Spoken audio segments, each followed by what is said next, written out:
is Maeve McCormack and I'm coming to you from Sligo Library on behalf of Europe Direct.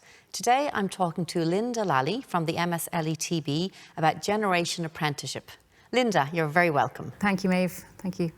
Can I start by asking you about the organisation MSLETB?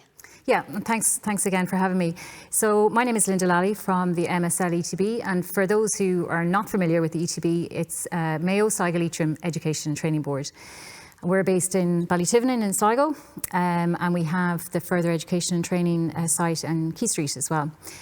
So the MSLETB is involved in the provision of training for secondary schools, for youth reach, for music generation, for traineeships, and for apprenticeship, of course, as well. So, and I suppose my role in the ETB, I'm a training advisor, and I work with employers who are taking on apprentices or who want to take on apprentices, and then I work with the apprentices themselves when they've started their programme and see them from one end to the other.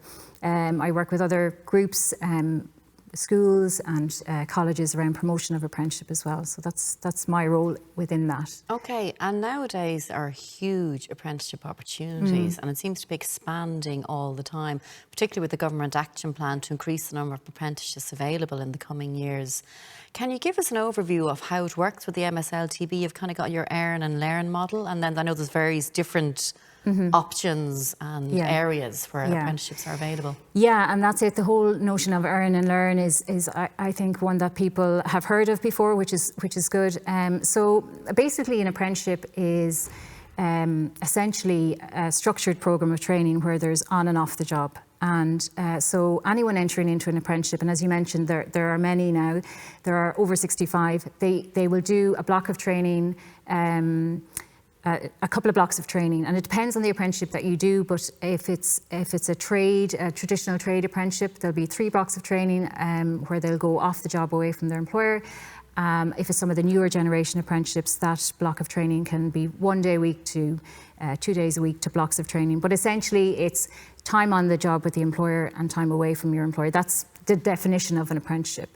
Okay, and I know you said there are 65 different apprenticeships. Can you give us an idea of the types of areas they're in? I don't expect you now to list off all 65, just to get an indication of what's available. Yeah, so, you know, I suppose years ago there was, when you mentioned apprenticeship, it was your carpenter and your plumber or your motor mechanic.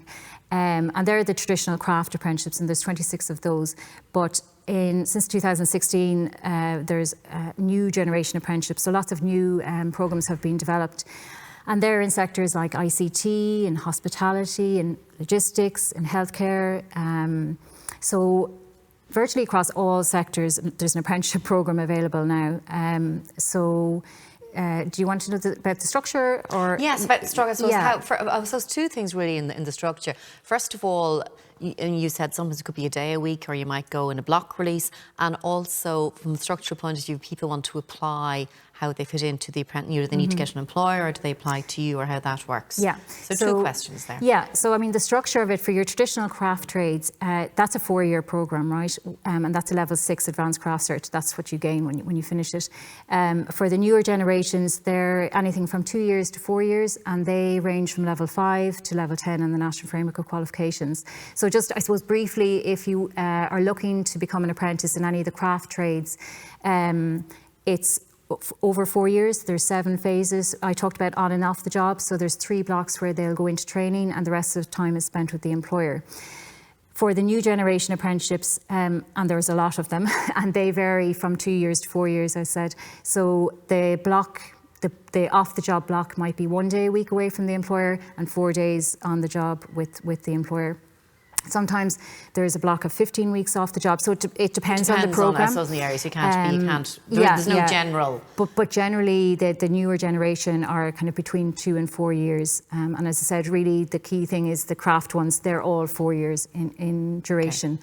Okay. And do you need any particular qualification to qualify for an apprenticeship? Yeah, so the entry requirements for the craft apprenticeship are junior cert or leaving cert or applied leaving cert. Now for the newer generation, I would say that it's worthwhile having a look at the apprenticeship.ie website, because there's so many, the entry requirements can differ, but it's generally Leaving Cert. Some of them are Junior Cert, but generally Leaving Cert. They also take into account recognition of prior learning for older people that might want to come back into it that mightn't necessarily have that. So, but it's worthwhile doing your research there just to see what exactly the entry requirements, because some of them will look for maths and English. So. Yeah, it sounds like there's a good variety of availability for, depending if you want to say to have to change your career, to change jobs, or maybe somebody who didn't finish their education or wasn't happy in education wants to go back at a later age. Yeah, I mean, you've mentioned there anything from school leavers, I think, up to people, yes, my age and that might want to. Yeah, that's certainly happening. Yes, there are school leavers that are going straight into apprenticeship, but you will have people who are working in an industry where they don't have a qualification and they decide, you know what, I'd like to get a qualification and up skills, so they will enter into an apprenticeship that way, while they're at work, which is a great opportunity. A lot of the newer generation apprenticeships offer that kind of pathway into apprenticeship, if you like. But there's absolutely nothing to stop anyone as a school leaver or working and they want to change careers at any stage and go a totally different path, entering into the apprenticeship. There's no cut off, it's open to everybody. Looking, say, to get back into work. Yes. And I suppose on that, expense wise, there is a certain amount of training. So do people have to pay fees for the training? Or what's the model there? I suppose the earn and learn, I suppose the big thing is that obviously they're being paid for the duration of their apprenticeship, but there's a small fee to be paid for the traditional trade apprenticeships. Let's say it's €2,000. Now that's over the 4 years. There'll be 2 blocks of training where you'll pay €1,000 each. Now you'll be paid to be in college, so you'll be able to budget for that.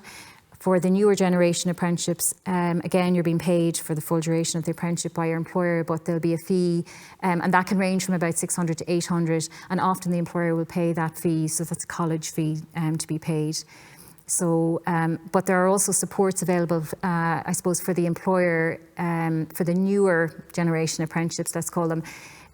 There's a grant available now of €2,000 per person, per apprentice per year.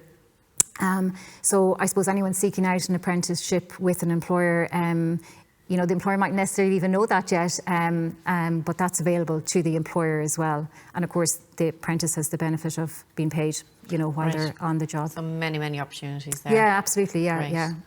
yeah. Before we finish, just one final question. If people are looking to find out more information, where is the best place to go? Yeah, I suppose, in terms of doing your research to sort of decide what apprenticeship you might want to do, it's the www.apprenticeship.ie. That will list the entire list of apprenticeships that are on offer, occupational profiles, and it'll give you a greater understanding of what is involved in the apprenticeship, the on and the off the job, where they're available. There'll be direct access to the website for the lead provider. That's the person who's developed and is managing the programme. Where you'll be able to express an interest in a job, or in that particular area. So probably apprenticeship.ie. Then if you're looking for work in general, or looking for an apprenticeship, you're going to have to seek out an employer, and that's really important. You have to be proactive there. They will be advertising on the likes of their own social media platforms, but on apprenticeshipjobs.ie, Indeed.ie, Irish Jobs, Glassdoor, all of those kind of websites. And it's about seeking those out, approaching employers that you would like to work for, regardless of whether they've advertised or not, and prepare your CV and go to them fully prepared and have your research done and apply, and see can you get an employer that way, because it is employer driven, Okay, so lots of different pathways there. Yes, yeah. Linda Lally, thank you very, very much for coming to talk to us today. Thanks, Maeve. Thank you. Thank you for joining us today. My name is Maeve McCormack from Sligo Library, and all the information that Linda has spoken about is available at the end of this interview. So all the links that she mentioned are there.